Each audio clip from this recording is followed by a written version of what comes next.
오늘은 2012년도를 보내는 마지막 예배입니다. 하나님이 우리에게 주시는 은혜 중에 은혜 한 가지는 바로 시간을 분절해서 나눠 주신 거죠. 하루, 한 주, 한 달, 1년이라는 시간을 기준으로 시간을 나눠 주셨습니다. 여러분, 이것 때문에 우리는 새로운 출발선에서 새로운 계획과 새로운 소망과 새로운 꿈을 꾸고 이전의 일들을 보내고 새로운 날들을 소망하게 된 것이죠. 하나님의 놀라운 배려가 이 시간의 분절 속에 숨겨져 있습니다. 여러분, 대부분 다이어트하는 사람들의 이야기 중에 그런 이야기 많이 하지 않습니까? 내일부터 하겠다. 다음 주 월요일부터 시작하겠다. 다음 달부터 하겠다. 여러분, 그렇게 이야기할 수 있는 이유가 바로 여기에 있죠. 오늘 무너졌을지라도, 오늘 비록 라면의 유혹을 거절하지 못했을지라도 내일은 새로운 태양이 뜬다라는 믿음이 있기 때문입니다.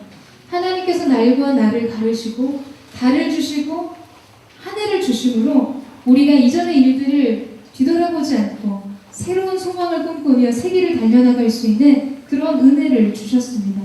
우리 그 마음 가지고 옆에 사람에게 한번 축복할까요? 자, 어제는 지나갔고 보라 새날이 되었습니다. 여러분 축복하겠습니다. 네, 새 날을 주신 하나님의 은혜가 저와 여러분 가운데 있게 되기를 주님의 이름으로 축복합니다. 오늘 우리가 함께 읽은 이 본문 말씀은 야곱의 인생에서 굉장히 중요한 분기점이 되는 장면입니다. 베델로 올라오라고 말씀하신 하나님의 초청, 하나님의 말씀이 있는 장면이죠. 우리가 읽기 바로 전 34장의 말씀을 보면 당시 세겜 땅에 머물렀던 야곱 일가에게 굉장히 비극적인 일이 발생합니다. 바로 야곱의 딸 디나가 세겜에게 강간을 당하는 사건이 일어나죠. 하몰의 아들 세겜에게 강간을 당하게 됩니다. 게다가 시므온과 레이가 칼을 차고 들어가서 할례를 받으면 디나를 주겠다라는 거짓 약조를 하고 모든 남자들이 할례를 받은 그 밤에 그곳에 들어가서 모든 남자들을 멸절하고 사육하고 노력하는 일을 범했습니다. 그때 야곱은 그의 내면 가운데 굉장한 두려움에 휩싸이게 되죠. 나는 죽게 될 것이고 우리 일가는 그래서 멸망하게 될 것이다 라는 아주 극단적인 비관론에 빠져 있는 것들을 34장 마지막 절을 통해서 볼 수가 있습니다. 여러분, 야곱은 왜 이렇게 비관적인 아주 극단적인 두려움에 사로잡혔을까요? 보복에 대한 두려움이 있다라고 우리가 볼 수 있지만 사실 야곱의 마음의 두려움은 가나안 족속에 대한 나를 보복할지 모르는 우리 집안을 치러 올라오는 그들의 보복이 두려운 것이 아니었어요.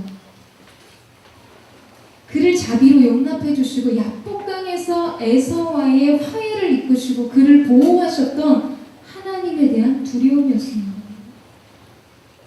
여러분, 야곱은 바로 이 장면 이전에 야복강에서 하나님과 겨루어 이긴 사람이었어요. 하나님께서 이스라엘이라는 새로운 칭호를 주셨죠.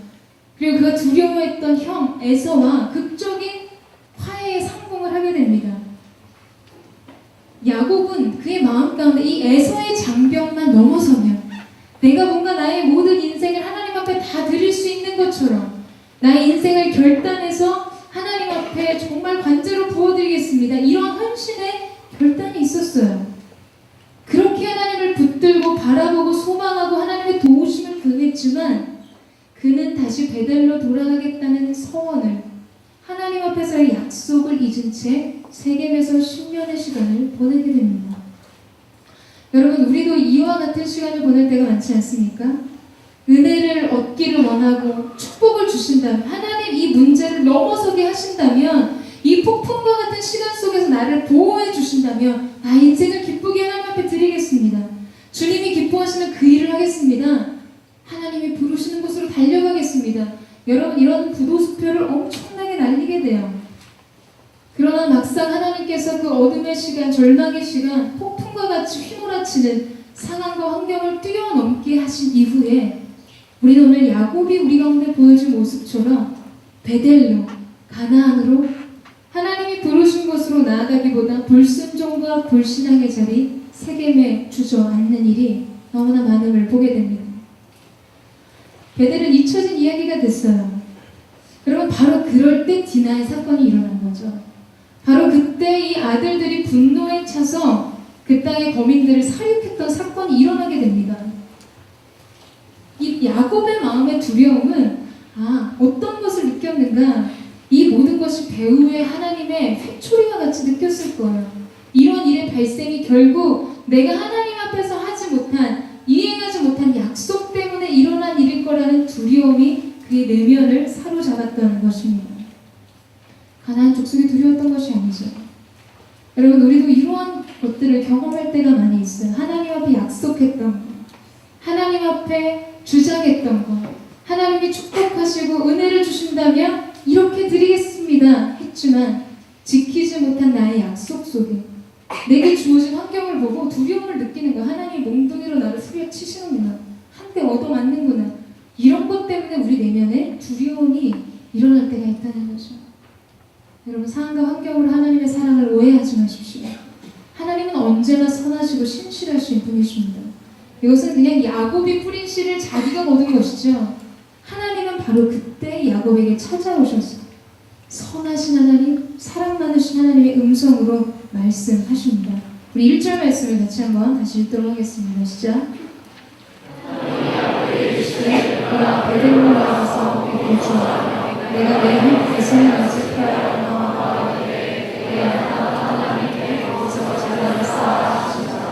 여러분, 이 1절 말씀에 보면 에서의 낯을 피해 도망하던 때에 내게 나타났던 하나님께 거기서 라고 말씀하세요. 여러분, 이 말씀을 통해서 우리가 얻을 수 있는 단서가 한 가지 있는데 그것은 무엇일까요? 바로 야곱과 하나님과 맺었던 관계의 현재성이 없다는 것입니다. 세겜에서 오늘 그와 함께 머물며 그의 인생에 속삭이시고 그에게 말씀하시고 그 하나님께 예배했던 경험, 사건, 관계가 없었던 것이죠. 10년 동안 세겜에 머물러서 하나님과 나누는 대화가 없었던 거예요. 하나님과 나눈 로맨스, 추억의 현장이 그에게 없었던 것을 의미합니다. 우리가 예를 들어 작년 리더십 수련회, 작년 더원 집회 때 받은 은혜로 계속해서 하루하루 울거먹으면서 오늘까지 연맹한 삶, 그럼 바로 그런 모습과 같은 것이죠. 오늘 내가 하나님의 얼굴을 보고 오늘 내게 말씀하신 주님의 음성을 듣고 하나님의 임재에 감격해서 사랑을 고백하는 그 현장, 그 고백, 사랑의 나눔이 없었다는 거예요. 어제의 은혜, 10년 전의 은혜를 끌어안고 살았던 야곱에게 하나님께서 찾아오신 거죠. 야곱은 세겜에서의 시간뿐만 아니라 30년간 베델을 잊고 살았어요. 그러나 하나님은 30년 동안 베델을 추억하고 계셨습니다. 여러분, 원래 더 사랑하는 쪽이 더 많이 기억합니다. 사랑은 기억하고 간직하게 하는 것이죠. 하나님의 가슴 속에 베델은 추억의 장소였어요.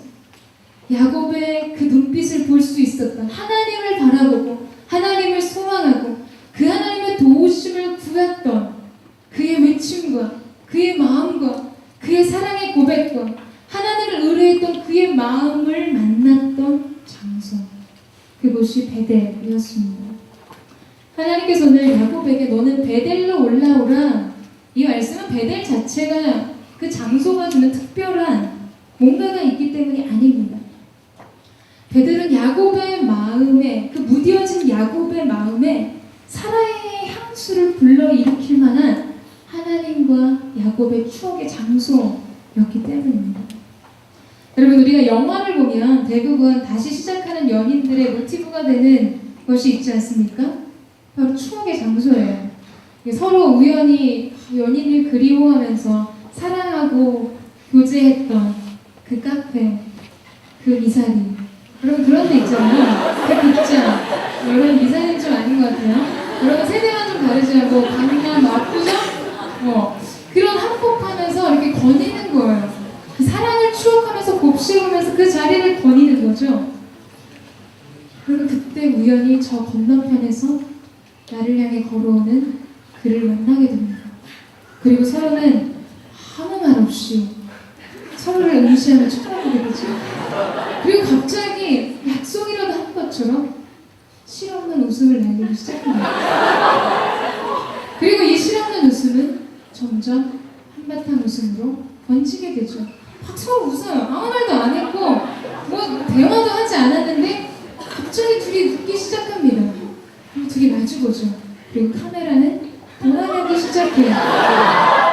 그리고 두 사람은 다시 시작합니다. 여러분, 실제로 제가 네이버에 검색을 해보니까 미혼 남녀를 대상으로 조사한 결과 이별 후에 미련이 남은 옛 여인에게 했던 행동 중에 40%가 뭔지 아세요? 옛 애인의 미니홈피어 블로그, 그리고 추억의 장소를 찾아간다. 이게 40%입니다. 여러분, 살인자는 반드시 범죄 현장에 돌아온다는 원칙이 있잖아요. 사랑을 한 사람들에게도 이러한 탄성이 있어요. 내가 사랑했던 장소로 돌아가고자 하는 심리가 있는 거죠. 세런디피티나 뭐 비포 선라이즈 이런 것에도 그런 장소가 나오잖아요. 꼭 거기서 사랑이 다시 일어나게 되죠. 서로만이 공유하고 간직하는 추억의 장소가 등장합니다. 오늘 베델은 야곱에게, 하나님에게 그런 장소였어요. 이미 무뎌진 하나님을 향한 마음을 잃어버린 야곱의 마음에 다시금 사랑의 불길, 불꽃을 일으킬 수 있는 장소가 어디일까? 하나님 생각하신 거예요. 그리고 문자를 치십니다. 일어나 베델로 올라가라. 오늘 야곱에게 그 말씀을 하신 거죠. 첫사랑의 기억이 담긴 장소로 그를 부르셨습니다. 여러분, 그렇다면 오늘 우리에게 여러분의 영적인 베델은 어디인가? 오늘 하나님과 내가 뜨겁게 사랑했던 그 장소, 하나님을 의존하고 하나님만 바라보고 하나님의 사랑의 속삭임을 듣고 하늘의 약속을 받았던 곳, 너무나 외로워서 내 마음이 무너져 홀려 있었던 그때 따뜻한 음성으로 내게 찾아오셨던 그 예수님을 만났던 그 자리, 그 시간은 어디이고 언제입니까? 여러분, 오늘 하나님께서 우리를 그 자리로 초청하시는 거예요. 내가 너를 만났던 그 자리로, 그곳에서 너를 다시 만나기를 원한다. 내가 그곳에서 너를 다시 축복하기를 원한다. 하나님과 여러분만이 아는 비밀한 장소, 비밀한 시간이 담긴 그 자리로 오늘 저와 여러분을 초청하고 계신 거죠. 여러분, 아마 그때, 그 순간, 그 자리, 기억에 나는 곳이 있을 거라는 생각이 들어요. 그럼 그 이미지를 가지고 야곱이 하나님 앞에 반응하고 하나님이 야곱에게 말씀하셨던 말씀의 경로를 함께 따라가기를 원합니다. 오늘 이 우리를 향한 부르심 속에 중요한 4가지의 동사가 나옵니다. 하나님이 야곱을 다시금 베델의 첫사랑의 자리로 부르시면서 말씀하시는 4가지 동사가 나오는데, 첫 번째는 일어나라는 거였어요. 이것은 큰일을 앞두고 오래 머물던 자리를 털고 나오라는 뜻을 담긴 뜻입니다. 절망과 실패의 자리를 떠나서 이제 내가 말하는 새로운 곳으로 나오라고 선포하고 계시는 거죠. 주저했던 마음, 머뭇거렸던 마음, 내 안에 불신앙과 불순종의 자리에서 계속해서 눈치를 보며 말씀이 인도하시는 곳으로 나아가지 못하고 주저앉아있는, 머물러 있었던 그곳으로부터 일어나라고 말씀하시는 거예요. 실패를 묵상하면서 함몰됐던 정말 비교의식 속의 나의 열등감의 자리, 오만한 자리에 앉았던 나의 교만, 결단에도 끊어지지 않았던 죄의 습관들, 무기력과 나태함의 게으름, 실망과 실증으로 느꼈던 하나님과의 관계의 권태감, 그 자리를 박차고 일어나서 베델로 나오라고 초청하고 계십니다. 자리를 들고 일어나라 가라고 말씀하고 계시는 거예요. 여러분, 오늘 일어나서 하나님이 부르신 새로운 삶의 자리로 나아가는 은혜가 있게 되기를 축복합니다. 하나님이 제게 이렇게 이번 주 묵상하는데 그런 마음을 주시더라고요. 너에게 강화되어야 될 것이 하나 있는데, 뭐냐면 하나님의 말씀의 능력. 오늘 사람의 어떠함이 아니라 오늘 이곳에서 나눠진 하나님의 말씀이 사람의 심령과 골수를 찔러 쪼개기까지 하시고, 하나님께서 정말 죽은 것 같은 영혼 가운데 생명을 불어 넣으신다 라는 더 강력한 믿음 속에서 말씀을 전하라고 말씀하셨어요. 여러분, 그 믿음으로 다시 선포합니다. 여러분, 일어나십시오. 여러분의 모든 좌절과 지난 어둠의 자리에서 일어나서 주님이 말씀하시는 약속의 자리로 나아가세요. 그곳에서 하나님이 기다리고 계십니다. 오늘 여러분을 기다리고 계세요. 여러분, 마리아와 나사로의 이야기를 보면 예수님이 이틀 동안 아주 어깃장을 치시면서 그렇게 요청했는데 가지 않으셨잖아요. 그리고 동네 어귀까지 가셨는데 마르다는 뛰어나와 뜻 원망에 섞인 이야기라도 주님 앞에 고백했지만 마리아는 여전히 집에 앉아 있었다라고 이야기해요. 근데 여러분, 예수님이 들어오지 않고 마리아를 부르시고 마리아가 그를 영접하실 때까지 성경에 뭐라고 기록되어 있냐면 동네 어귀에 여전히 그대로 계시느니라 말씀하세요. 여러분, 오늘 여러분이 내가 일어나겠습니다, 내 영혼이 깨어 일어나서 주님 부르시는 곳으로 달려가겠습니다, 오늘 이 결정을 내리면 주님도 움직이십니다. 근데 여전히 내 마음 안에 무기력해요, 번태롭고 아주 귀찮고 어차피 내가 하나님께 돌아갈 거 그냥 조금 더 즐기다 가자, 이런 마음으로 민기적거리는 우리의 삶의 태도에는 하나님 역사하시지 않습니다. 여러분, 오늘 결단하십시오. 내 영혼아 깨어 일어나라. 베델의 하나님께로 나아가자. 오늘 이 믿음의 고백을 드릴 때 하나님께서 우리 인생을 놀랍게 사용하실 것입니다. 두 번째로 하나님 말씀하신 것은 올라가라는 말씀이었어요. 일어나서 베델로 올라가라. 세겜은 그 해발 590m 정도였고요. 베델은 890m, 한 거의 900m 되는 곳이었어요. 그는 베델로 가기 위해서 오르막길을 오르는 수고를 했어야 했습니다. 그럼 베델로 돌아가기 위해서는 수고가 필요해요. 우리나라 이제 옛말에 보면 손 안 대고 코 풀려고 한다 이런 말 있잖아요. 날로 먹으려고 한다 이런 말 있지 않습니까? 그리고 수고 없이 결과만 얻으려고 한다는 의미죠. 근데 이러한 부분들이 우리의 영적인 삶 가운데 굉장히 많이 드러납니다. 아주 좋지 못한 이 날로 먹으려는 심보가 우리 안에 있는 것이죠. 생명의 근원이 너의 마음을 지키라고 하나님 말씀하시는데 주님이 내 마음 지켜주기를 원하고 있어요. 기도에 씨 뿌림 없이 응답의 결과만, 응답의 열매만을 얻으려고 합니다. 여러분, 기도의 제목을 기도의 내용으로 착각하지 마십시오. 제가 언젠가 이렇게 노트에 기도의 제목을 쓰고 이렇게 묵상하고 있는데 하나님 저한테 그런 마음을 주시더라고요. 너 요새 아주 기도 제목만 늘어놓고 기도한다고 착각하는 것 같더라, 이렇게 말씀을 하시는 거예요. 그래서 굉장히 깜짝 놀랐어요. 여러분, 우리는 간판이 달리면 다 영업 중인 걸로 착각하는데 그렇지 않다는 거예요. 내가 기도의 제목을 가진 것과 기도의 내용을 가진 것은 다른 것이죠. 여러분, 정말 기도하고 계십니까? 여러분의 진보와 새로운 출발을 위해, 우리 또 30기 친구들은 대학 입시라는 거대한 문 앞에서 기도로 그 길을 가야 하는데, 여러분, 그 문을 열기 위해서는 두드리는 수고, 찾는 수고, 얻기 위해서 구하는 수고가 우리 가운데 필요하다는 거예요. 청년아 울더라도 씨를 뿌려야 한다. 그러면 기쁨으로 그 단을 거두게 하십니다. 이 영적인 수고, 하나님 앞에서 뜻을 정하는 일이 우리 안에 필요한 것이죠. 제가 예전에 여호수아 청년부 섬길 때는 항상 이제 양재 2부 새벽 예배 드리러 인도하러 갈 때 항상 강변북로를 타고 갔어요.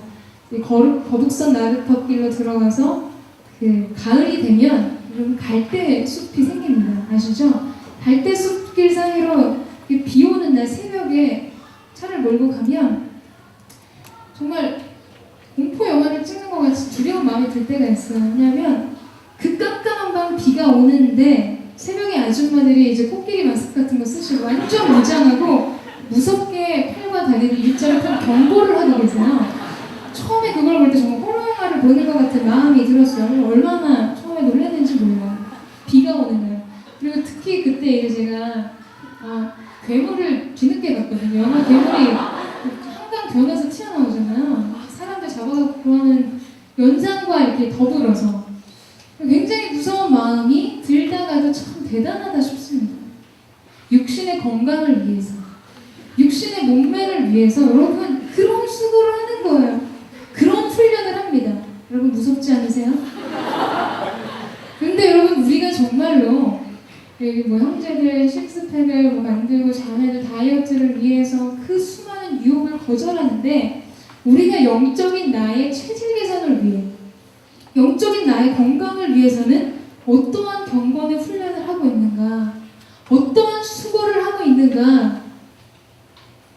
여러분 다이어트는 마음만 먹는다고 되는 게 아니잖아요. 실제로 음식을 거절하고 운동을 함으로 열매가 생기는 것처럼 기도의 씨 뿌림도 마찬가지입니다. 영적인 진보를 이루는 것도 마찬가지라는 거예요. 이 내용이 필요합니다. 수고가 필요합니다. 훈련이 필요한 거예요. 여러분, 오늘 나의 영적 건강을 위해 하나님과 나와의 관계를 위해서 어떠한 경건의 훈련을 하고 있는가? 여러분, 그 가운데 수고의 씨를 뿌리십시오. 그럼 하나님께서 분명히 그 열매를 여러분 가운데 주실 것입니다. 세 번째로 거주하다라는 단어를 말씀하셨어요. 베델로 올라와 거기에 거하라, 거주해라 말씀하십니다. 잠시 체류하다라는 이 꾸루라는 히브리어 동사를 쓰지 않고 야샤브라는 단어를 사용합니다. 오래 머물러서 살다라는 뜻을 가지고 있는데요. 하나님의 집 베델, 그 거룩한 성소에 야곱이 올라갔다가 예배만 드리고 제사만 드리고 다시금 세겜으로 돌아갈 것을 금지시키신 거죠. 다시금 이전의 삶으로 돌아가지 못하도록 하나님께서 명령하신 것입니다. 완전한 분리를 명하고 계신 거죠. 여러분, 사실 우리는 이러한 예배를 드릴 때가 너무나 많습니다. 예배를 드리면서 은혜를 받고 말씀의 응답을 받고 믿음의 능력을 회복하지만 결국에는 이 고무줄의 탄성처럼 옛 자아로, 옛 자리로, 옛날의 삶의 습관으로 돌아가려는 모습이 우리 가운데 있음을 보게 돼요. 깊은 예배를 드렸지만 치료제가 아닌 진통제를 맞고 여전히 환자로 살아가는 우리들, 아멘으로 화답하지만 삶은 변하지 않는 우리들, 축복의 알맹이는 빼먹고 헌신의 알맹이는 뱉어버리는 삶. 이곳에서 뭔가 하나님 앞에 극적인 만남을 통해 인생이 변할 것 같죠. 여러분, 저 문을 통과해서 나갈 때 우리는 마치 새 옷을 입고 나가는 어린아이와 같이 됩니다. 이전의 삶으로 다시 돌아가는 모습을 보게 돼요. 성령의 임재가 아닌 성령의 거주를 원하는 삶. 잠깐 주의 얼굴을 배우고 나의 집으로 돌아갑니다. 이 고백이 아닌 아버지의 집에 함께 오래도록 머물기를 원하시는 하나님의 초청이 있는 것이죠. 여러분, 잠깐 왔다가 잠깐 예배를 고백하고 하나님 앞에 사랑을 고백하는 인생이 아니라 정말 우리가 입버릇처럼 이야기하는 삶이 예배가 되는 그런 하나님의 사랑들, 이곳에서 사람들 앞에서 예배의 현장 앞에서 보여지는 모습이나 아무도 보는 이 없을 때 홀로 있는 그때에도 하나님 앞에서 나의 모습이 동일한 삶을 사는 것, 여러분, 그러한 은혜가 있어야 합니다. 그런 결정이 저와 여러분 가운데 있어야 하는 것이죠. 여러분, 그것을 사모하십니까? 네. 잠깐의 눈 마주침이 아니라 연인은 같이 있고 싶잖아. 같이 살고 싶잖아. 그래서 결혼을 왜 하냐라는 질문에 연인들이 그렇게 응답한다고 얘기를 들었어요. 헤어지기 싫어서. 공감을 못하는 건 식구의 대세가 때문이라고 생각해요. 네, 어느 날 공감하는 날이 올 것입니다. 여러분, 헤어지고 싶지 않아서 결혼을 한다고 하죠. 하나님과도 우리가 그런 삶을 꿈꿔야 합니다. 분리되고 싶지 않은 것, 아버지의 사랑에서 벗어나고 싶지 않아서 내 안에 계속해서 하나님을 향한 사랑의 고백, 열망이, 주님 얼굴을 향한 갈망이 일어나는 삶을 사는 거죠. 여러분, 2013년도 새해는 그렇게 주님의 집에, 아버지의 집에 거하는, 그 집에 영원히 하나님과 함께 거하는 은혜가 있게 되기를 주님의 이름으로 축복합니다. 네 번째는 제단을 쌓으라고 말씀하셨어요. 결국 하나님이 궁극적으로 우리의 삶 가운데 원하시는 바가 드러나는 장면입니다. 바로 사랑의 관계죠. 오랫동안 침체되어 있던 야곱과의 관계를 회복하기를 원하셨어요. 단순히 제단을 쌓으라는 것은 하나님이 깜빡한 형식의 예배를 받고자 하신 것이 아니라, 여러분, 예배는 하나님을 위한 것이지만 예배의 열매는 예배자가 취하게 되어 있습니다. 예배는 예배자의 인생을 변화시키게 되어 있어요. 하나님께서 베델에서 야곱이 단을 쌓음으로 하나님과의 관계를 회복하기를 갈망하고 계시는 거죠.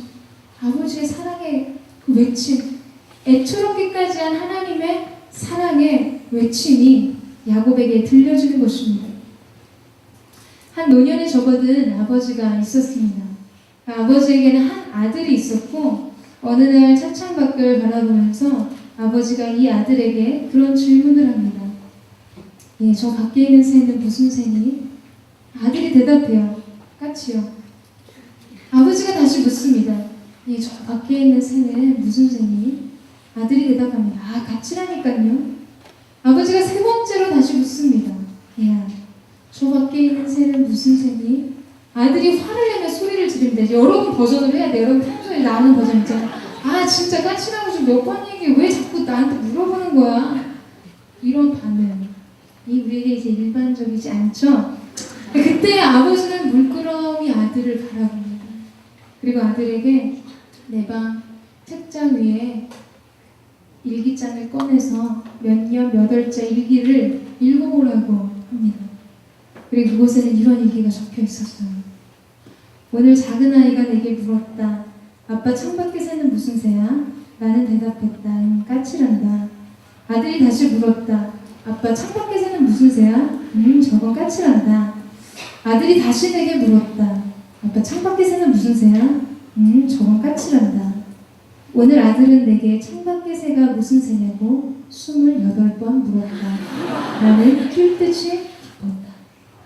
여러분, 이게 부모의 마음이에요.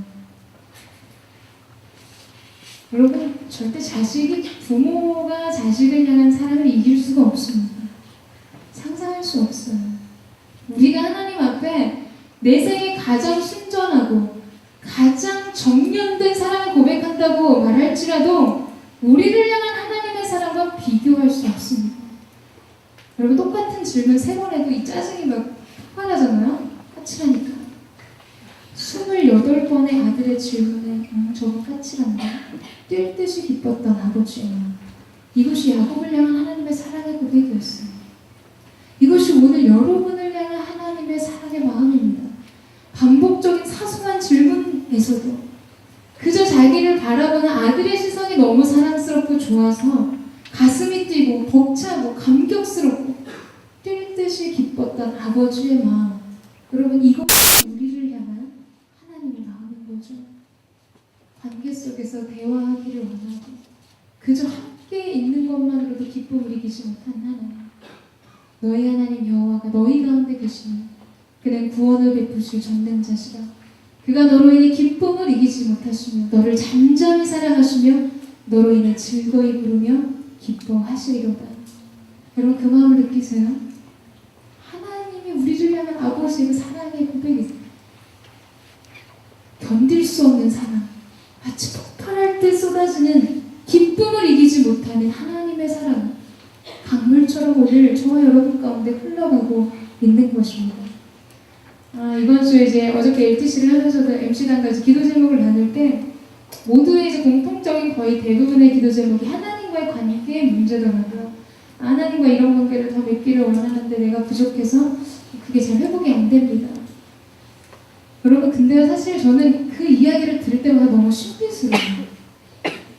아니, 우주 만물을 창조하신 하나님과 내가 관계를 맺고 있는데 우리가 고민하는 게 피조물인 그분이 지으신 우리가 그 하나님과 관계로 고민하는 거야. 여러분, 놀랍지 않습니까? 이걸 만약에 영화로 만든다면 정말 약간 이해되지 않는 코미디예요. 우주 만물을 창조하신 하나님이 막 인간의 사랑을 갈구하고 인간 세상 속에 성육신에서 찾아오신, 여러분, 이런 아이디어는 어떻게 하나님의 사랑이 고안해낸 기획이지 있을 수 없는 일이에요. 하나님과 우리가 관계 속에 있다는 거예요. 그저 피조물을 명령하시고 복종시키시고 하나님이 하라는 대로 해 말씀하신 것이 아니라 사랑의 관계를 원하시고 그 관계 속에서 일하기를 원하시고 그 관계가 조금 삐그덕거리면 그것 때문에 마음 아파하시는 하나님의 마음, 여러분, 그것이 인생에 있어서 저는 기적이라고 생각합니다. 그것이 인생에서 가장 큰 신비라고 생각해요. 여러분, 오늘 하나님의 추천은 사랑하는 자야, 일어나 나와 함께 가자. 이 모든 문제의 열쇠는 나와 하나님과의 관계 속에 있거든요. 오늘 이 음성을 듣고 함께 가자고 말씀하시는 주님 앞에 이 사랑의 부름을 응답하세요. 네, 주님. 주님이 찾으시는 제가 여기 있습니다. 네, 아빠 하나님, 저 여기 있어요. 여러분, 그 부름에 그렇게 응답해보세요. 하나님께서 여러분과 생생한 영적인 교제를 회복시켜 주실 제가 지난주에 저희 리더십에게 전체 공지를 문자를 이제 매주 목요일쯤 돼서 보내는데요. 그런 내용을 적었어요. 시냇가에 심은 나무가 시절조차 과실을 맺잖아요. 여러분, 이 과실의 근원은 나무에게 있지 않습니다. 시냇가에 심겨진 이 나무에게 있는 게 아니라 시냇가에 있는 거예요. 열매는 나무 자신이 맺는 것이 아니라 가뭄이 되든 메마른 땅을 지나든 그 생수의 근원, 원천이 되는, 생명의 원천이 되는 시냇가로부터 과실을 얻는 힘을 얻게 되는 것이죠. 여러분, 주님과의 생생한 교제, 만남, 이 관계에 인생을 거십시오. 그렇다면 하나님께서 여러분의 인생을 놀랍도록 사용하실 거예요. 여러분, 이 믿음이 있으십니까? 네. 여러분이 하나님의 관계 속에서 클릭되고 하나님과 연합하면 저절로 열매는 맺게 돼 있는 거예요. 소원은 내가 이루는 것이 아니라 여호와를 기뻐하라. 그리하면 내 마음의 소원을 이루어 주시리로다.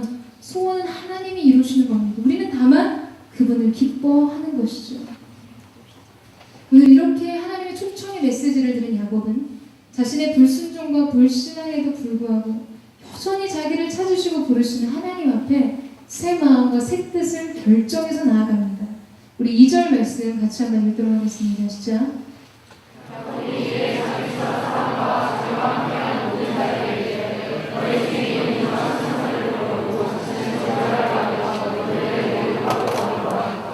네, 야곱이 하나님의 이 사랑의 초청 가운데 하나님 앞에서 행했던 세 가지의 일이 있었어요. 첫 번째, 이방 신상을 버린 것이었습니다. 버리다. 여러분, 사랑은 선택입니다. 얻기 위해서는 버리는 것이 필요하죠. 내가 한 사람을 사랑해서 이 사람이 내 사람이 되고 이 사람을 얻기를 원한다 라고 결정을 하면 만민의 여인을 자매를 버리는 거고 만인의 형제를 버리고 그 사람을 선택하는 것이죠. 여전히 발을 좀 번지고 싶으신 건 아니죠? 사랑은 선택이에요. 내가 어떤 것을 얻기 위해서는 반드시 버리는 것이 필요합니다. 오늘 야곱은 그가 그동안 의존하고 사랑하고 자신의 마음을 내어준 하나님 위에 다른 신들을 과감하게 버립니다. 하나님을 얻기 위해서죠. 사도 바울은 그러나 무엇이든지 내게 유익하던 것을 내가 그리스도를 위하여 다 해로 여길 뿐더러 또한 모든 것을 해로 여김은 내 주 그리스도 예수를 아는 지식이 가장 고상함을 인함이라. 내가 그를 위하여 모든 것을 잃어버리고 배설물로 여김은 그리스도를 얻고 그 안에서 발견되려 함이니라고 고백합니다. 여러분, 이 말씀, 이 유명한 말씀 중에 우리의 시선을 끄는 것은 바로 내게 유익하던 모든 것을 잃어버리고 버리고 배설물로 여긴 바울의 결단이었어요. 그래서 이 말씀 보면 굉장히 부담스럽습니다. 그동안 막 내가 가지고 있었던 거 버려야 될 것 같고 결단해야 될 것 같고 거기에 우리의 시선이 머물지만 여러분, 정작 바울이 말하고 싶었던 것은 내가 잃어버리고 버린 것이 아니라 그리스도를 얻은 것입니다. 말씀이 그렇게 이야기하고 있어요. 그리스도를 얻었기 때문에 이전에 나를 즐겁게 해주고 내게 유익했던 그 일들이 더 이상 의미가 없어진 것이죠. 여러분, 화장실에서 여러분의 배설물을 보고 물을 내리기 전에 너무나 안타까운 마음, 아쉬움 속에 물을 내릴까 말까 고민하고 그거 한 번 더 바라보면서 손으로 잡아볼까 그런 생각을 하는 사람은 한 사람도 없습니다. 그냥 아낌없이 버리는 거예요. 아쉬움이 없어요. 뭐 값을 매기고 가치를 치고 그런 생각하지 않지 않습니까? 이렇게 우리에게 유익했던 그동안 내가 원했던 그 수많은 일들이 이런 배설물처럼 되기 위해서는 그리스도를 얻었다는 확신과 그리스도 안에서 자신을 발견하는 일이 있어야 하는 것이죠. 여러분, 2주 전에 제가 그런 예화를 여러분께 소개한 적이 있어요. 아들을 얻으십시오. 그리하면 우리는 모든 것을 얻게 됩니다. 라고 이야기했었죠. 아들을 사랑해서 초상화를 산 그 노파 유모에게 전 재산, 엄청난 유산이 상속됐는데 그녀가 남의 종으로 살던 지난 시절을 아쉬워하면서 그리워하겠습니까? 그렇지 않다는 거예요. 그리스도라는 존귀한 가치, 세상과 세상의 그 어떤 것과 비교할 수 없는 그분을 얻었을 때 그분 안에서 내 자신을 새로 발견했을 때 다른 것은 중요하지 않은 거죠. 이전의 나의 삶을 별로 아쉬워하고 미련을 갖지 않게 된다라는 거예요. 여러분, 그리스도를 얻는 삶을 사십시오. 버리는 일을 결단하지 마세요. 성경을 쫓아 행하라. 그리하면 육체의 욕심을 이루지 아니하리라. 주님을 쫓아 행할 때 우리 안에 그 은혜가 있을 것입니다. 두 번째는 자신을 정결하게 하는 거예요. 그동안 죄로 더럽혀진 자신의 몸과 마음을 하나님의 것으로 새롭게 했습니다. 거룩의 문제죠. 성결의 문제입니다. 여러분, 결국 이 거룩의 문제는 내가 무엇을 접촉했는가의 문제입니다.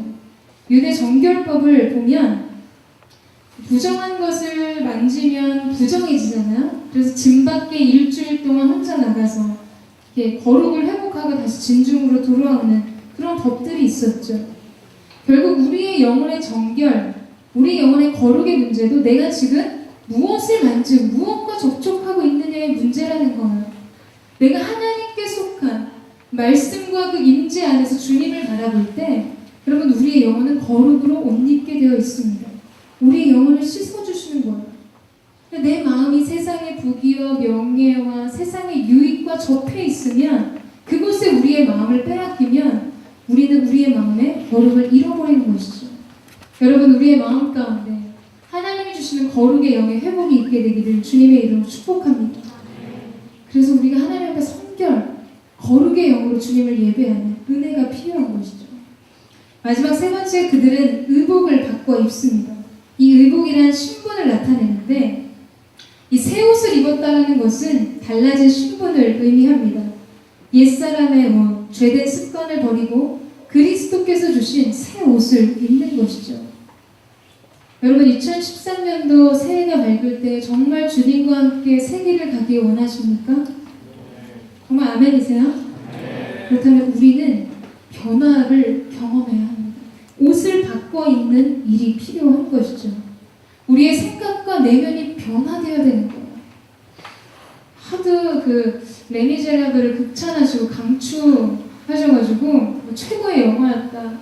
오늘 머리가 너무 아파서 왜 그런가 생각했더니 물을 너무 많이 쏟으셨대요. 레미제라블 보고 우셔가지고 머리가 아플 정도의 영화라고 해서 이제 이번 주에 가서 이제 봤는데요.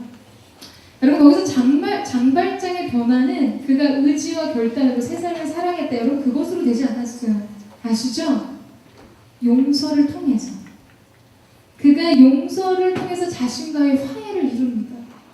그리고 세상과의 화해를 가지죠. 자신의 내면 안에 있었던 피해 의식과 분노와 거절감을 벗어버리는 거예요. 여러분, 새 옷을 입기 위해서는 먼저 뭐가 필요할 거야? 내가 입고 있었던 이전의 옷을 벗어버리는 일들이 필요합니다. 2014년도 여러분, 새 길을 가기 위해서 우리 안에 필요한 것은 무엇인가? 새로운 것을 주십시오. 세계를 열어주십시오. 새 소망을 주십시오. 여러분, 그 외침만 하는 것이 아니라 우리가 벗어야 할 과거의 옷이 있어야 한다는 거예요.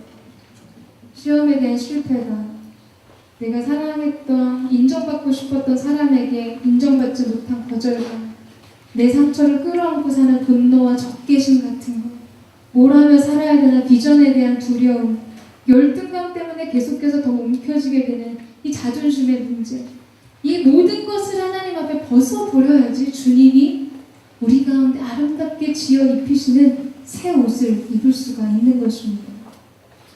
여러분, 새 포도주는 새 부대에 담는 것이죠. 새 포도주가 준비될 때 하나님은 새 부대를 주십니다.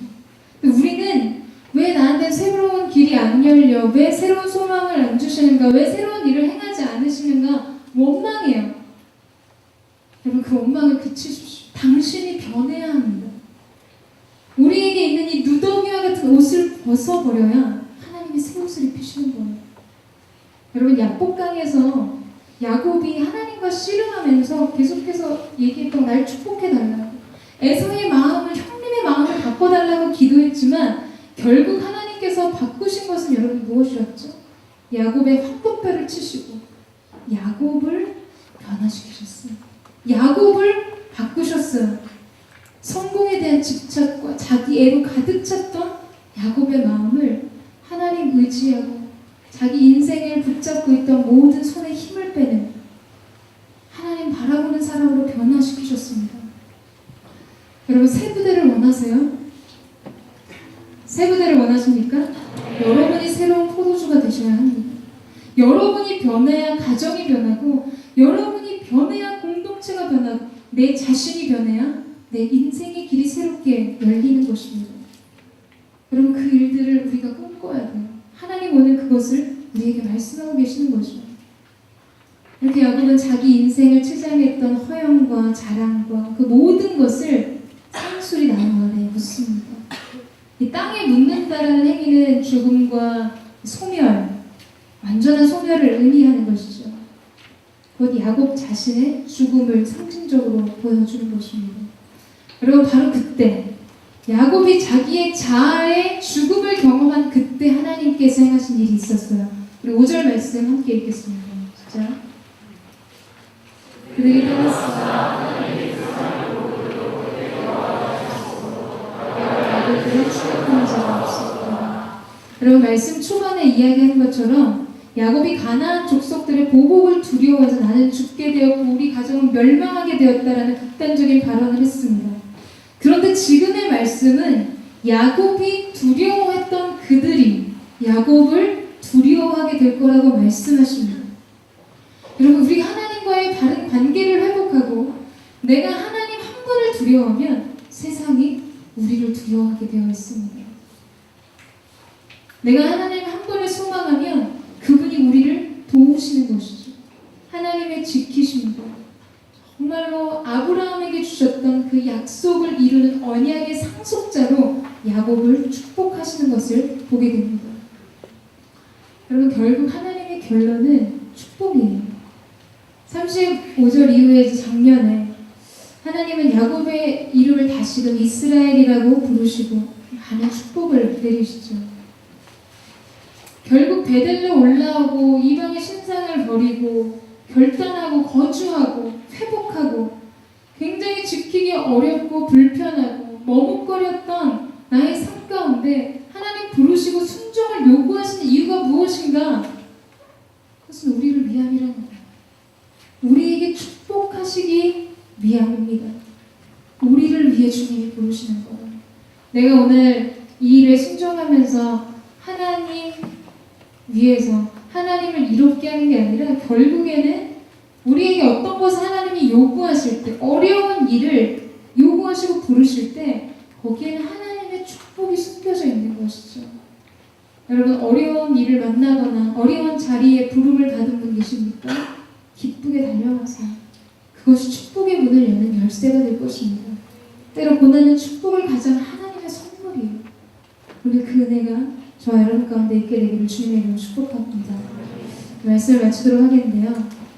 여러분, 이 창세기 35장은 이제 야곱의 과거가 다 땅에 묻히고 하나님의 축복을 약속받아 언약의 상속자로 서는 장면, 아주 중요한 장면입니다. 근데 이때 아주 중요한 연속적인 사건들이 우리가 읽지 않은 뒷본문에 나오는데 바로 세 사람이 죽는 사건이 일어납니다. 8절에서는 야곱의 유모했던 드보라가 죽는 일이 있었어요. 이 유모는 야곱의 과거와 관련된 사람이었습니다. 속임수를 쓰는 야곱을 키워낸 사람이었죠. 19절에 보면 그가 사랑하던 아내 라헬이 죽습니다. 라헬은 야곱이 가장 사랑하는 여인이었지만 우상이 그녀를 통해서 들어왔고 야곱은 라헬 때문에 하나님 사랑하는 일에 지장을 받는 그 세겜에 올라가는 것을 유보한 게 라헬 때문이었죠. 29절에 보면 이제 이삭이 죽습니다. 하나님의 섭리에 따라서 야곱을 축복하지 않고 에사에게 축복하려고 했던 그 야곱이 땅에 묻히는 사건이 일어나죠. 여러분, 이렇게 야곱이 베델로 올라갈 때 그의 과거와 관련됐던 모든 것이 죽어 땅에 묻히게 됩니다. 이것은 그의 부끄러운 과거가 다 청산됐음을 의미하는 거예요. 이제 새 사람이 되었다. 보라, 이전 것은 지나갔다. 새 것이 됐다. 야곱, 새로운 출발이다. 라고 주님이 말씀하신 거죠. 여러분, 오늘 저와 여러분 가운데도 그 새날이 열려지기를 원합니다. 여전히 과거를 끌어안고는 여러분 새날로 달려갈 수 없어요. 우리가 보내고 버리고 벗어버려야 할 것들이 있습니다. 여러분 생각하세요. 여러분의 마음 가운데 가장 어두운 날, 큐큐는 아니고 어려운 날, 여러분이 가장 마음을 아프게 했던 날, 여러분 안에 지울 수 없는 실패감을 주었던 날, 그게 막 트라우마처럼 남겨진 사건들, 여러분 그것과 결별을 선언하십시오. 이제 뒤돌아보지 않겠습니다. 과거가 어찌했든 내가 외로움 속에, 내가 홀로 있는 그 현장 속에 여전히 내게는 그것이 기억되지만 하나님은 그 너머에 하나님의 약속을 바라보라고 말씀하고 계시는 거예요. 우리가 주님을 따라서 주님이 열어두신 새 길로 나아갈 때 우리는 소원의 항구에 이르게 될 것입니다. 이제는 우리 구주 예수 그리스도의 은혜와 우리 하나님 아버지의 무한 극진하신 사랑하심과 성경의 감화와 감동 교통케 하시는 역사가 오늘 그 영적인 베델의 장소에 올라 하나님 앞에 첫사랑의 그 고백을 회복하며 주님이 부르시는 새로운 삶의 자리로 나아가기를 소망하는 사랑하는 하늘 공동체의 식구들 한 사람 한 사람, 그들의 모든 삶과 가정과 학업과 직장의 일터 가운데 이제로부터 영원토록 함께 하시기를 간절히 축원하옵나이다. 아멘.